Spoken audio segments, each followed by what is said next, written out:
Assalamualaikum warahmatullahi wabarakatuh. Perkenalkan, nama saya Bung Gunawan, Stambuk 18 2004 dari kelas A Teknik Informatika. Di video ini saya akan menjelaskan rangkuman yang telah saya buat pada mata kuliah metode penelitian, yaitu kesalahan penulisan dalam proposal dan laporan. Langsung saja ke materinya. Yang pertama itu pada judul.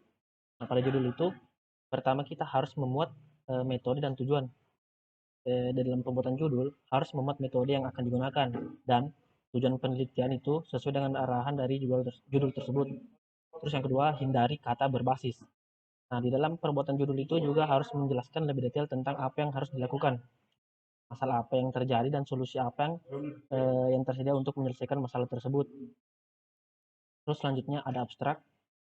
Pada abstrak, abstrak sendiri itu adalah intisari dari keseluruhan penelitian atau proposal. Jadi, di dalam abstrak berisi masalah yang terjadi, metode dalam menyelesaikan masalah tersebut, dan hasil dari penelitian tersebut. Dalam abstrak juga menggambarkan seluruh isi penelitian dengan bahasa yang jelas, lugas, tapi pendek. Nah, abstrak sendiri itu dibuat dalam bentuk satu paragraf saja. Terus selanjutnya ada latar belakang masalah. Yang pertama, jangan meletakkan citasi untuk referensi pada akhir paragraf. Yang kedua, kalimat dalam satu paragraf harus berisi satu pokok pikiran. Yang ketiga, antar paragraf harus dibuat mengalir bersambungan dengan alur cerita yang runut. Yang keempat, masalah penelitian yang kita angkat harus dilandasi dengan publikasi paper kuat. Terus yang terakhir, tujuan dari latar belakang masalah adalah memberi argumentasi bahwa masalah penelitian yang diangkat adalah valid. Tidak menggunakan kata peneliti atau penulis, tapi membuat kalimat menjadi pasif. Terus pernyataan atau identifikasi dari masalah. Pertama, harus merangkumkan suatu masalah penelitian dari uraian pada latar belakang masalah. Eh, harus lebih membahas tentang masalah. Yang ketiga, terakhir, menemukan masalah bisa dari feature work dari penelitian lain yang ada di paper teknikal. Biasanya diletakkan di dalam conclusion. Nah, masalah juga dapat kita temukan dari paper review, khususnya yang membahas tentang problems atau challenge pada topik penelitian itu. Terus ada rumusan masalah. Yang pertama, pertanyaan penelitian menggantikan hipotesis. Yang kedua, gunakan kalimat tanya seperti bagaimana, seberapa efisien, akurat, dan cepat.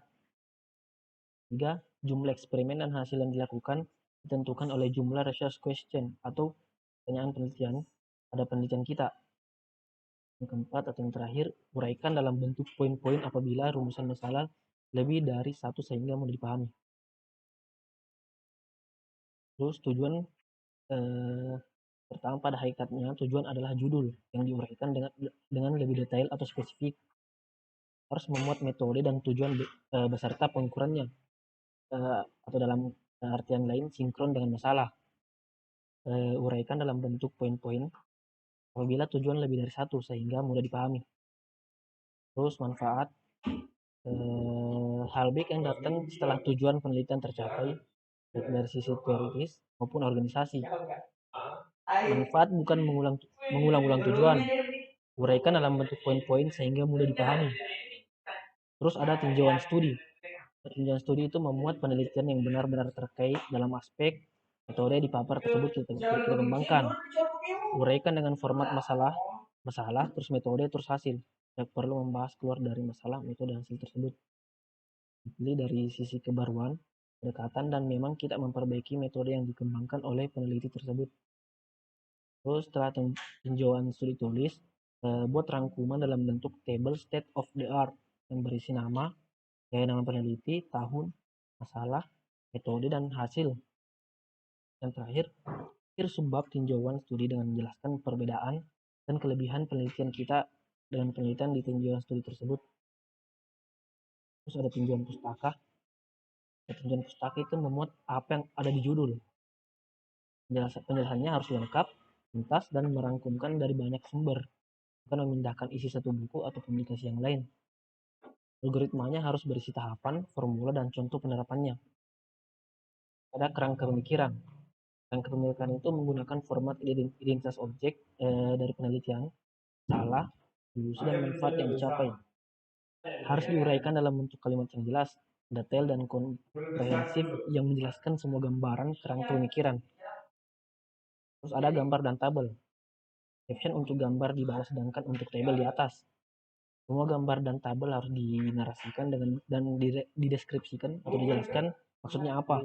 Penjelasan kalimat misalkan gambar 2.1 dan tabel 3.4, huruf awalnya harus kapital. Contoh tadi G dan T. Terus ada metode penelitian. Struktur mengikuti format panduan penelitian yang intinya berisi desain dan tahapan penelitian. Metode penelitian berisi rencana dan tahapan penelitian saja, bukan hasilnya apalagi pembahasannya. Hasil dan pembahasan, ya, hasil itu adalah penerapan atau perhitungan atau percobaan yang disertakan perhitungan manual atau ketika tanpa tools. Hasil eksperimen dan pengujian metode bisa menggunakan tools yang harus disertai dengan narasi. Terus pembahasan yaitu melakukan pembandingan analisis, pembahasan rangkuman hasil, dari hasil evaluasi dan validasi penelitian. Dan terakhir ada kesimpulan. Pada kesimpulan itu penarikan kesimpulan menurut rangkuman dari hasil penelitian.